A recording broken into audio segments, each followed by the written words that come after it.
If you own a Chevrolet Silverado with a 5.3-liter V8 built after 2000 A&D 7, your engine is carrying 6 factory problems GM never put in the owner's manual. Pre-2000 A&D 7 trucks run forever. Post-2000 A&D 7 trucks need these 6 things done before the damage is already done. Ignore them, and you are looking at repair bills starting at $7,000. Today I am going through all 6, what GM got wrong, and exactly how to fix every one. Let's go. Number 1. Active fuel management, the $7,000 ticking clock. The number 1 killer of the 5.3 is active fuel management. GM sells it as a fuel-saving feature. Here is what they do not put in the brochure. The special collapsing lifters that make FM work are mechanically weak by design. When they fail, and forum documentation shows they fail at alarming rates between 80,000 and 100 A&D 50,000 miles, they collapse inside the engine. A collapsed lifter wipes the camshaft lobe. Metal shavings move through the oiling system. And you are looking at a repair bill that starts at $7,000. Here is something the reference channel script will not tell you, and something the comments on every FM video confirm. A plug-in OB2 disabler is not the complete answer. Multiple owners who installed disablers still experience lifter failure because the collapsible lifters themselves remain in the engine. The disabler stops the computer from activating FM. It does not change the mechanical reality that weak lifters are sitting in your valve train. The disabler buys time. It does not eliminate the risk. The complete fix is an FM delete kit, non-FM camshaft, standard roller lifters, a VLOM replacement cover, updated oil diverter, and a custom tune to match. It is a larger job, but since the 5.3 is an LS platform, it is actually straightforward for any competent shop. Cost with parts and labor runs $1,000 to $1,500 versus $7,000 when the lifters finally let go. One more note that connects directly to FM. When your truck sits overnight, oil drains to the pan. The top end runs dry for the first few seconds of every startup. Those FM lifters, already mechanically compromised, are running without proper lubrication in those first moments. Give the engine 30 to 60 seconds at idle before driving. It costs nothing and directly protects the components most likely to fail first. Number 2. The oil life monitor is not your friend. Your dashboard has an oil life monitor. GM will tell you it is safe to go 7,000 or even 10,000 miles between oil changes. That is not advice designed to protect your engine. That is advice designed to reduce your service visits and lower GM's cost of ownership statistics. Here is the mechanical reality of the 5.3. This engine runs hot, operates with tight tolerances, and the FM components we just covered are especially sensitive to degraded oil. When oil breaks down past its protective window, it stops lubricating and starts depositing. Sludge forms in the oil passages. The small mesh screens protecting the FM solenoids clog first. Once those passages restrict, the lifters and camshaft run without adequate lubrication at exactly the moments they need it most. Gen IV trucks from 2000 A&D 7 through 2000 A&D 13 are particularly vulnerable.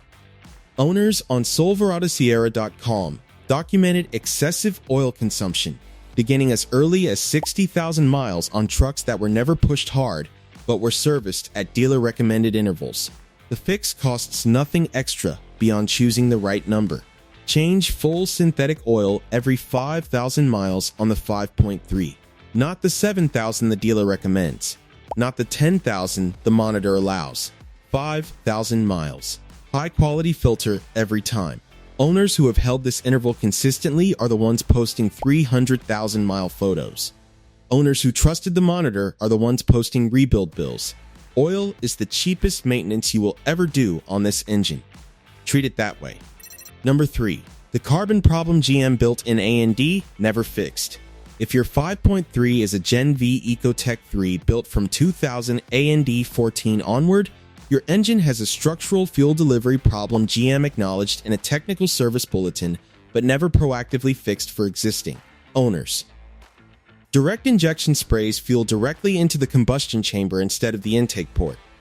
That sounds more efficient, and it is. The problem is that older port injection engines used fuel flowing past the intake valves to wash them clean on every cycle. Direct injection skips that wash entirely. The PCV system vents blow-by gases back into the intake, carrying a fine mist of oil vapor. Without the natural fuel wash that port injection provided, that oil mist bakes directly onto the back of the intake valves. Over time, it builds into thick black carbon deposits that restrict airflow, cause rough idle, reduce power, and increase fuel consumption. Professional walnut blasting to clean intake valves on a 5.3 runs $400 to $600 every 60 to 80,000 miles indefinitely, for as long as you own the truck. Or you install an oil catch can between the PCV valve and the intake manifold.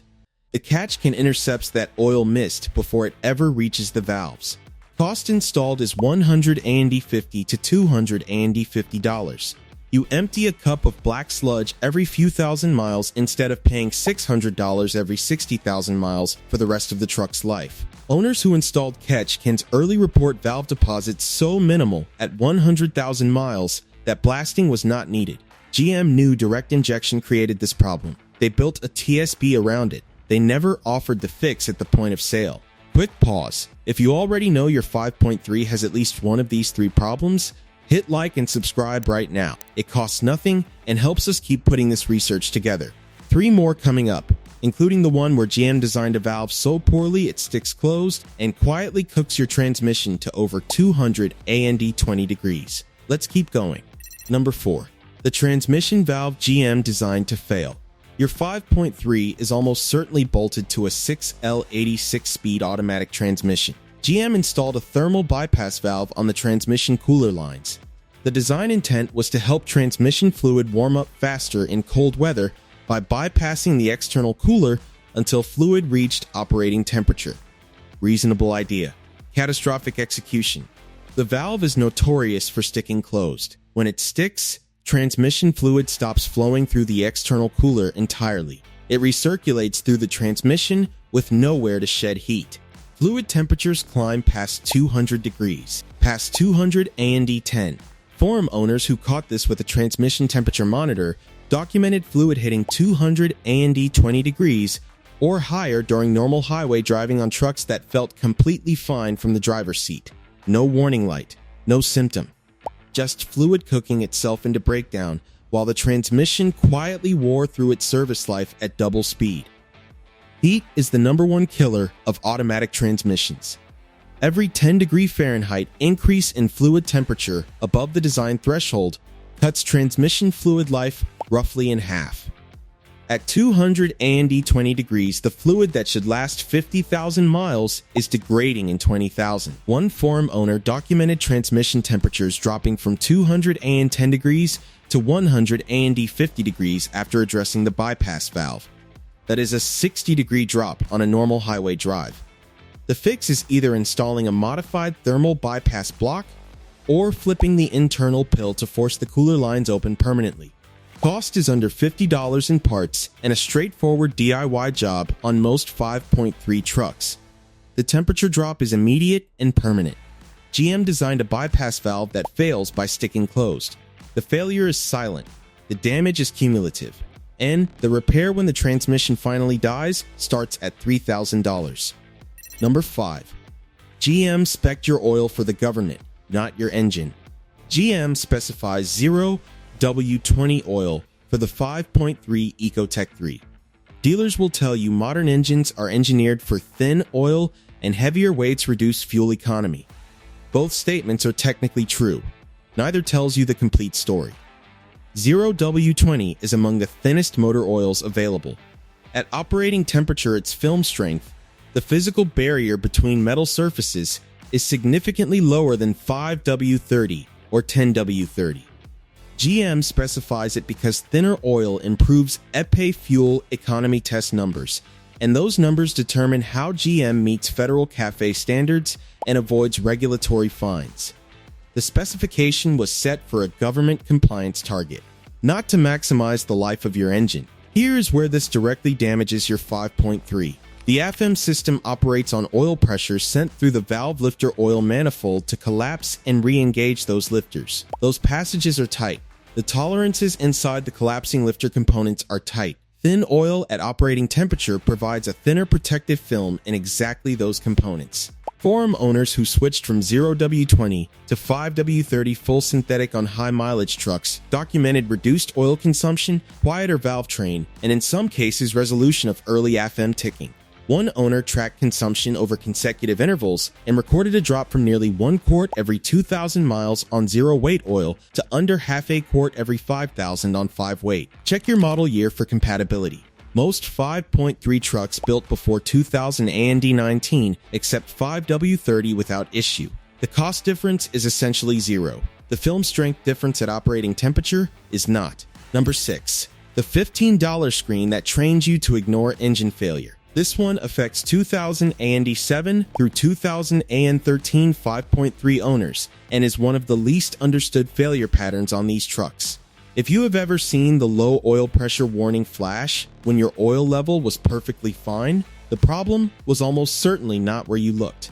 On these trucks, a small mesh screen sits beneath the oil pressure sensor at the rear of the engine. That screen exists to protect the AFM solenoids from debris circulating in the oil. Over time, carbon sludge and particulate matter accumulate in that screen and clog it. When it clogs, the sensor cannot get an accurate reading. It sees restricted flow and reports low oil pressure to the dash even when actual system pressure is completely normal. Owners go to dealers who run diagnostics, find no mechanical fault, replace the sensor, charge diagnostic fees, and send the truck home. The screen is still clogged. The warning returns. NHTSA service documentation has recorded this exact pattern across thousands of affected trucks. The actual fix is $15 to $20 and 2 hours of labor. Remove the oil pressure sensor. Clean or replace the screen behind it. Reinstall. The false warnings stop. Here is why this matters beyond the nuisance of a warning light. Every time that light flashes, the owner checks the oil, finds it full, and becomes slightly more conditioned to dismiss the low oil pressure signal. If real pressure ever drops dangerously, that owner has been trained by hundreds of false alarms to keep driving. GM designed a screen that clogs by normal operation, generates false warnings through normal use, and gradually trains owners to ignore the exact dashboard signal built to prevent catastrophic engine failure. $15 to fix. Potentially thousands if the conditioning sticks. 6 problems, all built into your truck before it left the factory. All fixable before the damage is done. The AFM delete before the lifters let go. Oil changes at 5,000 miles on full synthetic. A catch can before the valves carbon up. The thermal bypass fix before the transmission cooks itself. 5W30 instead of 0W20. And a $15 screen clean before the false warnings train you to ignore the real ones. Stack all 6 and your 5.3 runs past 300,000 miles. Ignore them and you are choosing which repair bill comes first. Hit like and subscribe. Drop your year and mileage in the comments below. I will see you in the next one.